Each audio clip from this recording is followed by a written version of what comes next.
we are live. We think we're live. Yeah, let's assume that we're live. Let's just assume that. Yeah. And it's Friday. And it's Friday. And we're fired up. We are fired up. Yes, and we just had my Catholic confession for Friday morning. Absolutely. Yes. Yeah.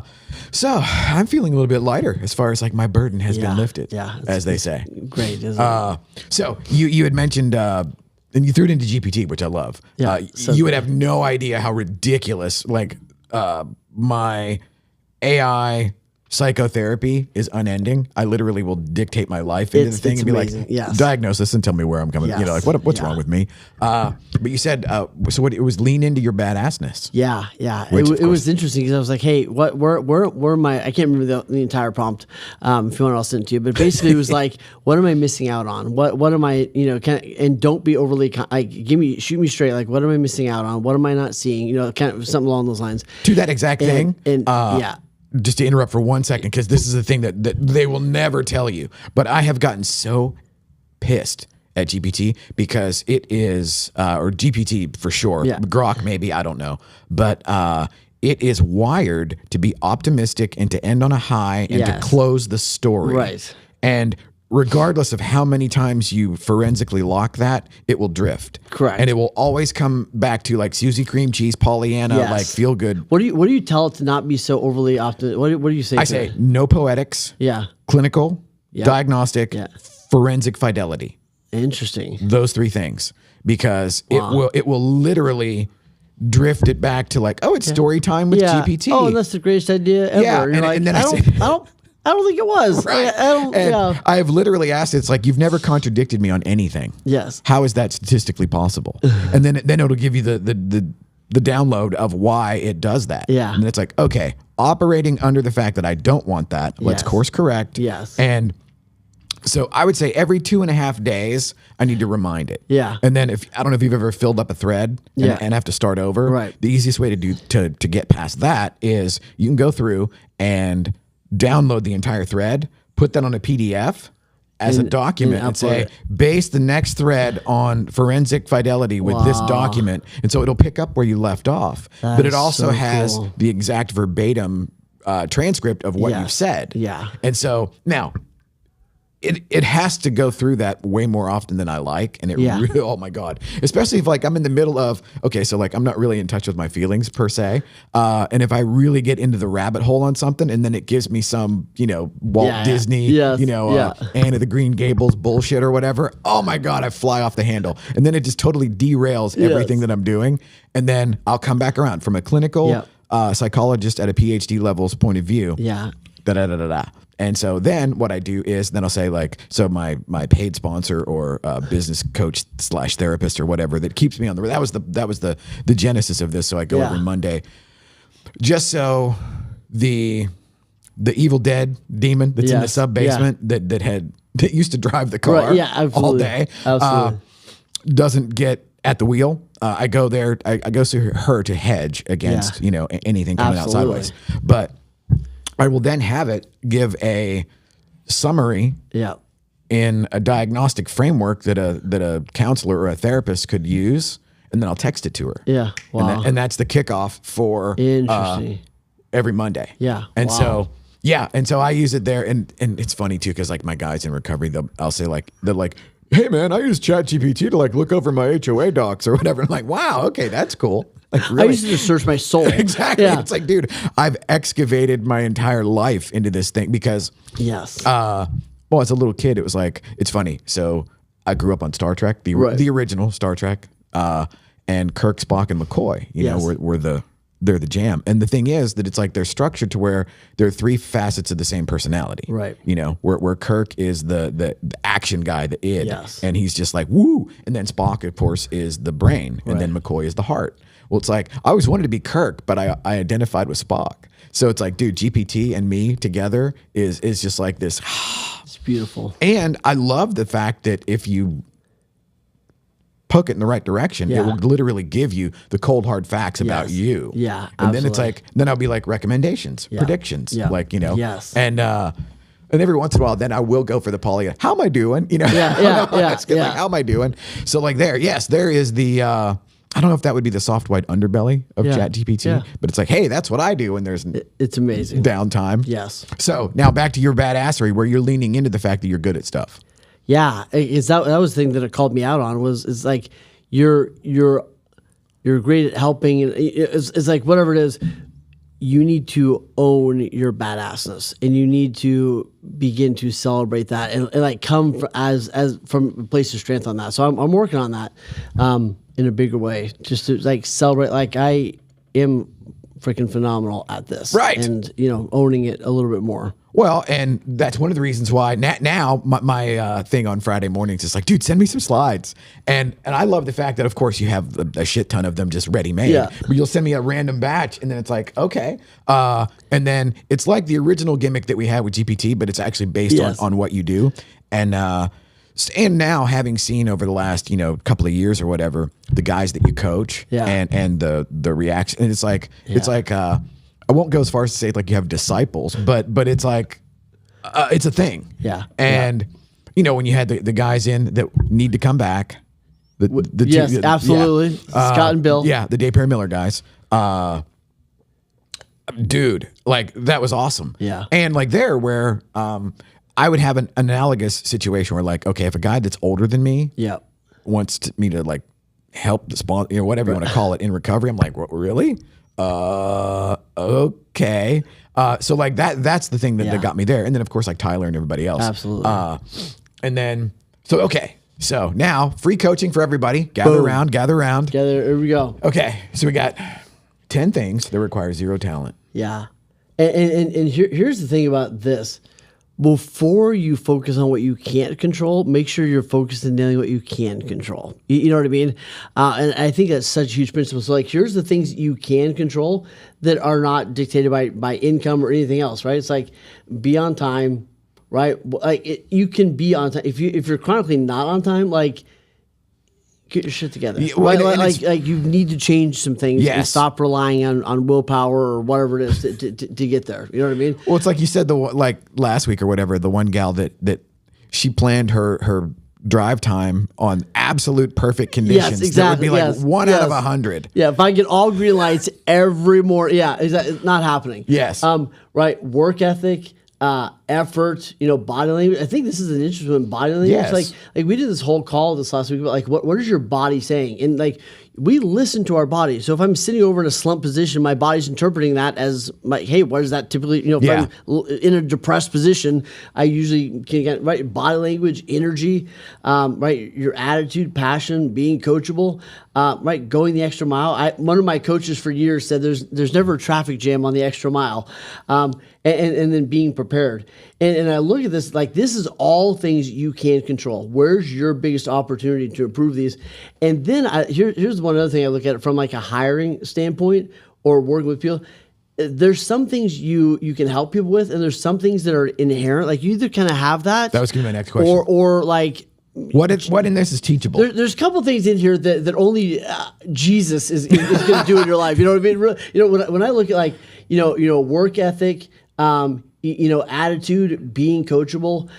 I believe especially those ones are things that you kind of have or you don't have, right? And if you don't have them, the universe or God will probably take you through a season what is and that? maybe grant those to you. Yeah, I was gonna say the gimmick of like, oh, don't pray for patience. Yeah. Oh God. Yeah. No. Yeah. And like I think being coachable, like it's very tough to teach someone to have.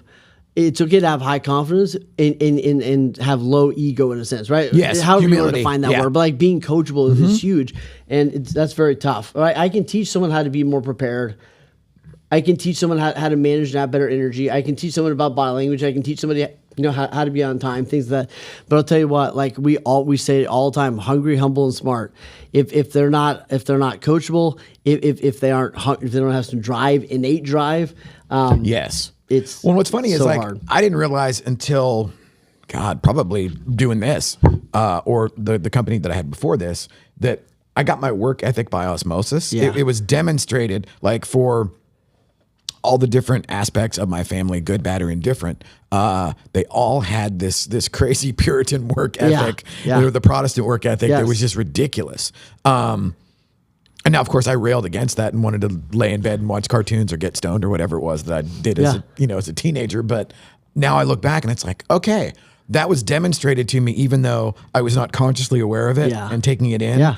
And all of a sudden, one day it just kicked in. Now, for me, it kicked in whenever all of a sudden I'm on an island and it's like, oh, I started a company, and everybody thinks like, oh, hell yeah, dude, throw that on Instagram and you're going. And it's like, not really.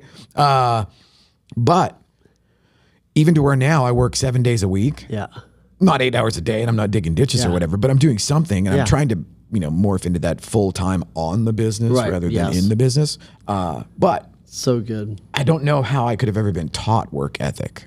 Yeah. No, I think work ethic, being coachable, some of those, like those are, you kind of either have those or you and don't. I think coachable comes with age as well, where, because at 17, I knew everything. Yeah. And then 100%. now it's like I know nothing. Yes.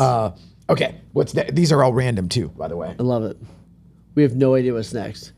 I like this. I found this the other day. It's like, you're not good. We feel like we're going in circles, but we're actually doing this slow step up or slow step down. And what's interesting about this is, first off, it's you've got to account and celebrate some of the little wins. Like, I think one of the best things you can do at the end of the day is just acknowledge 2 or 3 things you did well, right? Because you'll it's easy. You will automatically remember the things that did not go so well. We skew negative. Yes, but like actually write down and remember 2 of the 3 things you did do well, or the win you had from the day. I think it's huge, and really this is how most success is, right? You're either slowly taking steps up this spiral staircase, or you're taking steps down the spiral staircase. And agreed. It's and a lot of that stuff too is not noticeable in real time. Yes, it's. You turn around and go like, oh, wow, look at all what we've done. Even now, like I love having Cruz with me from before day 1 of Studio USA. He was with me at my previous incarnation. Yeah. And then now at any point along the way, like I'm texting him this morning where he's now objectively better than me at all the stuff. And I'm texting him and saying, I gave you the little outline on the luxury thing and the like me not losing a step, but just losing focus. Yeah. And it's like, at first, man, that's a kick in the ass. That stings. Right. And then it's like, okay, perhaps I did order this shit sandwich and I didn't know it. And then having to say like, okay, dude, now it's all on you. Yeah. Not only because I can trust you, but because you have become the Jedi that you were supposed to be. Yeah. And now I don't have to do it. Yeah. And so like, instead of me just sitting and being, silent scorn filled against whomever criticized, I can say like, you know what? You're right. Now we're gonna put my best guy on it. Yes. And it's not me. Yes. But it's difficult to see that as a win too. Absolutely. Because the ego that is in the driver's seat that is like, okay, that's a personal affront on me, my skill set or whatever, versus, oh wait, you've actually added 17 other plates that you're spinning. Yes. So wouldn't you give somebody else the benefit of the doubt that like a couple of plates fell? And it's like, well, maybe, but probably not. Absolutely. But here we are. So here we are. Next up. Choice map. Yeah, this one is hard, probably hard to see, but I'll tell you what. There is, I think we have 2 options when and this is we've talked about this in a lot of different ways. You either go into judger mode or you go into learner mode. So that's a great, like that example is perfect, right? So judger mode is like, what the hell's wrong with me? Can't believe I did this again. I'm so stupid. What's wrong with me? Like it's like it's like I got it right. You're beating yourself up, And what it feels like is it feels like down and backwards, right? It feels like I'm like sinking and I'm stuck, right? Even if I'm like next time I'm gonna do better, right? But like I'm just like beating myself up, and I'm in judger mode. And it's funny about this because it leads to judger pit, right? Which you feel like you're just in judge pit, and then you're judging yourself for judging yourself. And then it's this hellicious cycle. Yes. And then you're just all beat up and you're like, okay, I should like go do the right thing. Like it's really hard to move from that place. Well, and the whole thing too here is both of these have a flip side. Yes. And so like in the judger, so I was messaging somebody that I'm rather fond of, and it was about you can have a raging ego. Yes. And then the polar opposite is the super low self-esteem, right? Where it's like you're either super defensive and be like attack mode on the other person, or like, oh, I'm the worst ever. And the balance is somewhere in the middle because, Yeah. of course, if you sat down and did the math, statistically impossible that Yeah. you're the worst ever Yeah. or the best ever. Yes. You know, but it's like those things are a trap. And then learner mindset is, what is it? Zen Mind, Beginner's Mind? Yeah. Yeah. Is a cool book. It's a book that I probably listened to like 10 years ago that I only remember the title, let's be fair. But the idea of approaching everything as Yeah. it's like the first time. And Yes. because I don't know about you, dude, but I used to have this thing where if I can't win, I don't want to play. Right. It's like, well, shit. How many things are you actually going to come out of the box winning? Right. Like I'll never learn how to ride a bike if I'm not willing to fall off the thing 12 Right. times. Exactly. Yeah. And Judger is, to me, it feels up and forward. It's like it's doing that kind of stop, drop, and roll. Right. What did when you find yourself on fire? So when you find yourself in Judger mode, it's like, okay, take a breath, stop, and then the drop is ask myself some of those questions. Right. What did I maybe do wrong? What did I do good? What did I learn? What am I going to do different next time? And I think that's such a great question. Like, what am I going to do different next time? And once you can establish that, it's like, okay, now I can actually move forward, right? I can Yes. get clear on like, I can acknowledge. First off, I think it's okay to acknowledge like what I did wrong, what I did good. Like, I think it's okay to acknowledge it, but not go into like Catholic penance for the rest of your life. You know what I mean? Yeah. Like, and I used to do that. I was a victim in a tuxedo, right? Because I was like, Ooh, I I was that. like taking responsibility, but in like this really harsh, beat the crap out of myself way. That's that Protestant work was ethic, not too. which was not actually helping anybody. Like it wasn't actually helping me be the best dad and everything else I needed to be. So the cool thing is most of us, like this is kind of our default mode. It's very easy for us to go, like, especially high achievers. Yeah. Like we're successful because we've held ourselves accountable, right? But like beating yourself up only gets you so far. Yes. So then the cool thing is you can have the switch with just asking a question, right? What will I do different next time?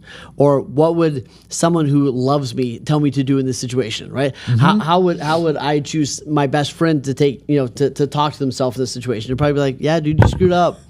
And here's what we learned. What do you do Right. now? What do we do tomorrow? So And beautiful. here too is where, like, when you're switching lanes, that's where the imposter syndrome starts to fade. Yeah. Yeah. Where you get over the fact that you have this sort of like preconceived notion of how everybody needs to see you Yes. and your skill set versus, oh, hey, let me check this out. Hey, let's try this because I'm learning to X. Right. Versus, I mean, even back whenever I'd started doing the video or stuff on location, rather than coming in feeling like I know what I'm doing and it's got to be a certain way, and then if it's not, then everything sucks. Come in and go, hey, dude, let's try this thing, man. I'm trying to learn the gimmicks on this camera, whatever. Complete and total shift. Yes. And it also lessens the impact of any judgment that the other person Absolutely. has, because now they're participating in we're just we're just making stuff up. Yeah. And that was huge. And so I tried to impart that on the guys and everything.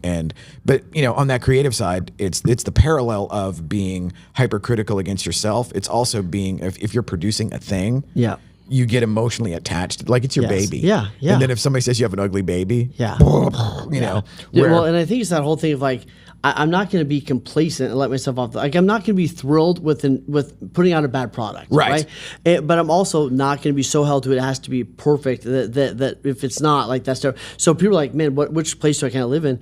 And what's cool is like there's that beautiful third place, which is like, I can play and go like, this is what I did good. This is what I'm gonna do. Like, it's like going back to play. Like, man, that video was terrible, right? I think it was better than the one I did last year, but like, still, like, dude, we gotta get, and it's like, okay, here's what I'm gonna do. And like, it's like learning how to throw a ball, learning like all these things. If adults acted like kids, man, we would learn so much. Most people don't learn anything after 18. I was gonna say, what is ways, the cutoff? Right? Right? It's probably even before that. Yeah. But it's like if we could have that same attitude towards learning how to be good at video as we did riding a bike. It's like, oh shoot, I fell off again and I'm back up and I'm doing it, right? And I think that if you can adopt that sense of like, I enjoy playing the game just as much as I enjoy winning. And winning is great, but how can I enjoy playing? Well, and that whole thing of enjoy the process or learn to love the process, or whatever the cliche is, it happens to be true. Yes. And now, I only love the process after I've gone through some of it.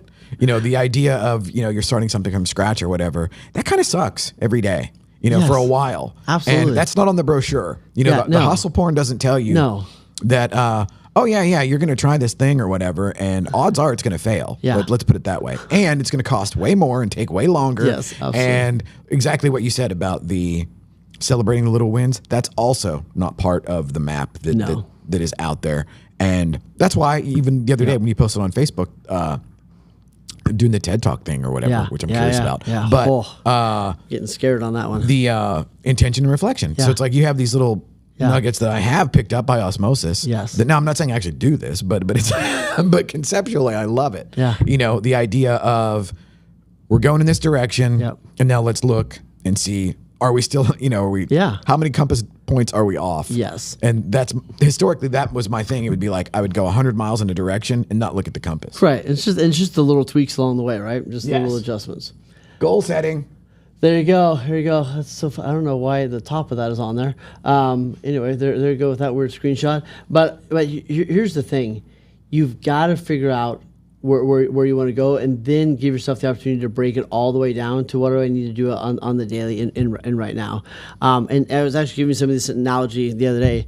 They're trying to figure out what they want to do in the future, and they have this they're like, I don't really know what I want to do, but I know I want to do something. They have to make nebulous, and they're also trying to figure out what they want to where they want to be in 3 years, but they're also trying to figure out the how at the same time. So they're trying to figure out the what and the how at the same time, which is the equivalent of having 50 locks and 100 keys, and it's going to be you're never going to figure out that combination, right? So what I'm working with right now is let's figure out what the lock is. So where do you want to be in 3? Let's get that thing figured out, because we can figure out the lock. Like, hey, this is the one lock that we want to open.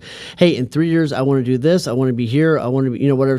Like, if we can figure that vision out, then we can try 100 keys. And it's a lot easier to try 100 keys on one lock than it is 100 keys, 100 lock. Like, it's insane. You're never going to figure that out. So now we got to go, okay, well, if this is kind of the parameters, right? Like she wants to have time freedom and location freedom. She's willing to work hard, but she wants to be able to do what she wants to do from wherever she. We have 4 or 5. Like, hey, here's kind of the non-negotiables, and now that we figured out what that lock looks like, then we can try a bunch of different things in it. Into it. So I think that's. But people underestimate the. You need to have some sort of vision of where you want to go, and it'll change a little bit, but then you got to break it down. So it's like I have the nebulous goal or whatever, to where especially now that I've gotten to where I love delegating from the standpoint of not from the standpoint of like, oh, I don't have to do this shit anymore, but more so from the standpoint of watching somebody like Cruz. Cruz will be my he'll be the poster child for this forever. But whenever he came in 4.5 years ago or whenever it was, he didn't know his ass from his elbow as far as doing stuff on the daily and all of that. And then now where I can say, okay, he's better than me. Yeah. And actually get something out of that. Because before that would have been threatening. That would have been some kind of like, well, I can't have that happen. Yeah. You need to be here. I need to be here at all times. Right. And that sort of pacing can't be altered. No. And now I'm the polar opposite. Yeah. So I don't necessarily have a specific, out there goal other than more of that, Yeah. And that was one of those things too, where I didn't even know that until it was already happening. Yeah. And then now what do you tell people whenever they have I would say in today's world, the problem of feeling like you're allowed to have goals like that or getting permission? Like, where's permission supposed to come from? I think when you come from, how cool would it be if, and I believe that the universe, that God gives us desires, and it's okay for me to run that out and be like, what, like, hey, there's the desire to own this kind of property or whatever. It's like, I kind of owe it to see, what would that look like? You know what I mean? Mm-hmm. And then I think it helps a lot when I look at my kids, or you look at someone like Cruz who you love, and you go like, I want the best for him. Right. Like, why, if he could do blank, why not? And treat it from a place of like, here's I think the big key, and then I'll let you take us out. But the big key is my value doesn't come from achieving that, right? But how fun would it be if, right? And it's like I'm gonna be resourceful. I'm gonna be relentless. I'm gonna have great work ethic, right? All the things, and like my value isn't determined on if I get there, then I'm valuable. Right, I'm going to be valuable because of how I show up every day as I go through the journey, and then like let it be as big as it can freaking be. Dude, That's a wrap, bro. I mean, Cool. now I'm serious. I was fired up when we got here. Now I'm tongue tied. I'm Yeah, I fired mean, up. hey, with what you've been doing the last 6 months and everything else, I swear you're going to be moving stuff. The cameras will just be moving themselves. Let's get it all on camera. All right, last word of wisdom, or what are you most proud of in the last 6 months? This year so far, what are you most proud of? The last 6 months is that I actually took the action. So I touched on it briefly, where I have the Monday sessions where I really went truthfully to hedge against the demons that have always been there, because my history was always build something. I'm incredibly successful and employable and everything if I'm sober, and then I will light it on fire and burn it down. And so I was proactive over the last year, and it really started to kick in over the last, say, 4 months. Yep. And everything's different. Everything's exactly the same, but everything's different. Absolutely. And I'm fired up. Good job, dude. Peace out. Bam.